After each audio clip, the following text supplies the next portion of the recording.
went home from work that night with a heavy heart. I had just lost my job as a sub-editor with the Saudi Gazette in Jeddah, where I had worked for the past 6 years. I was 62. Losing my job at the twilight years of my life with an 8-year-old daughter and a wife to look after was surreal. With only a little savings in the bank, we were not prepared to go home.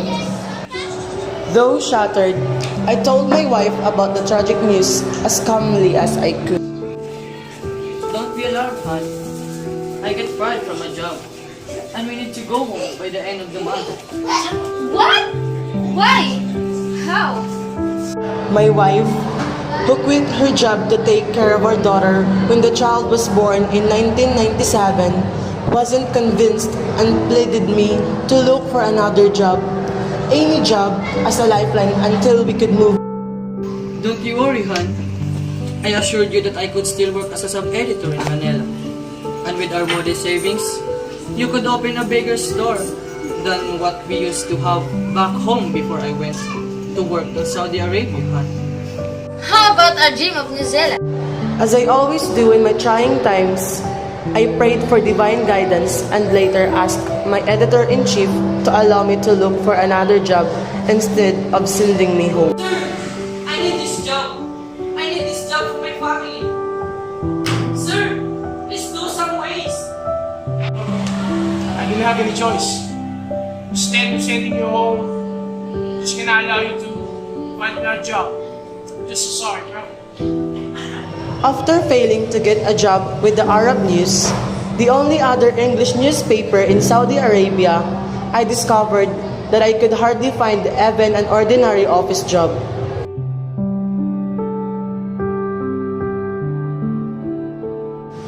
In June, as I grew more desperate, after my applications for published job vacancies got no responses and the referrals of friends turned out fruitless.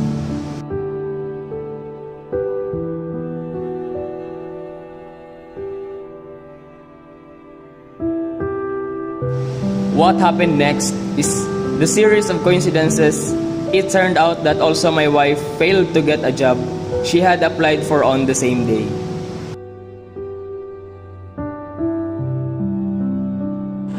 I got an unexpected call from a Filipino, a friend of our next-door neighbor, working in a construction company.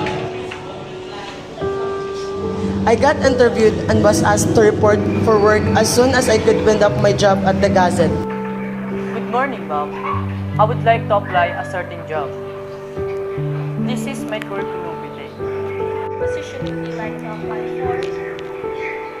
Anything, ma'am. As long as it would suit my skills.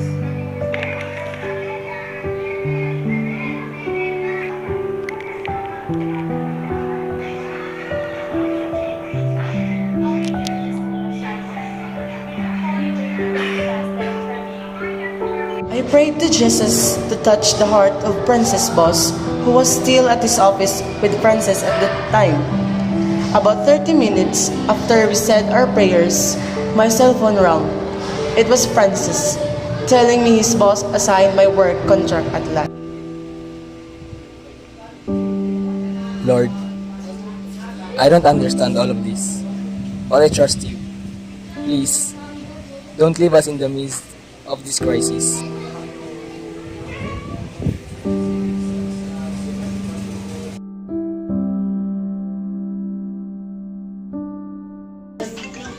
Yeah, what's up?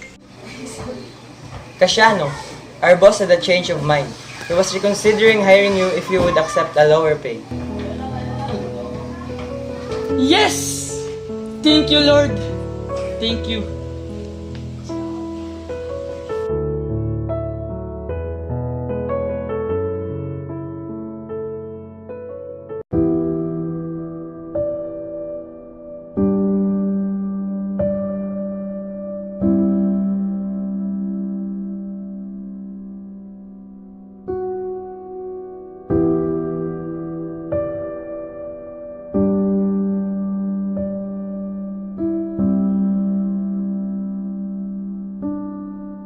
My wife and I wept. We embraced and shed tears of joy. The next day, my wife called up a hospital where she applied for a job the previous week.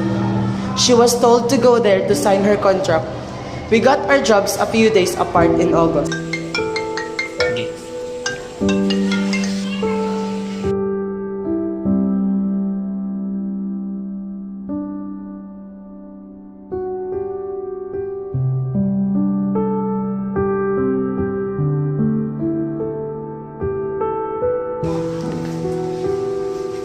Thank you, Lord.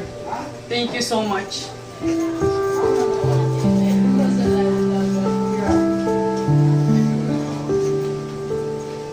I had been working with a construction company for exactly 2 years last August 30. My wife had moved to one of Jedah's 2 biggest hospitals.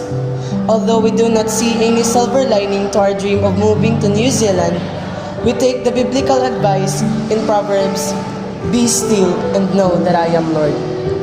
I have had my own share of answered prayers since I returned to the faith after losing God when I was a journalism student in Manila, and I am come to believe that when God closes doors, He opens new ones. I believe in God's mysterious way.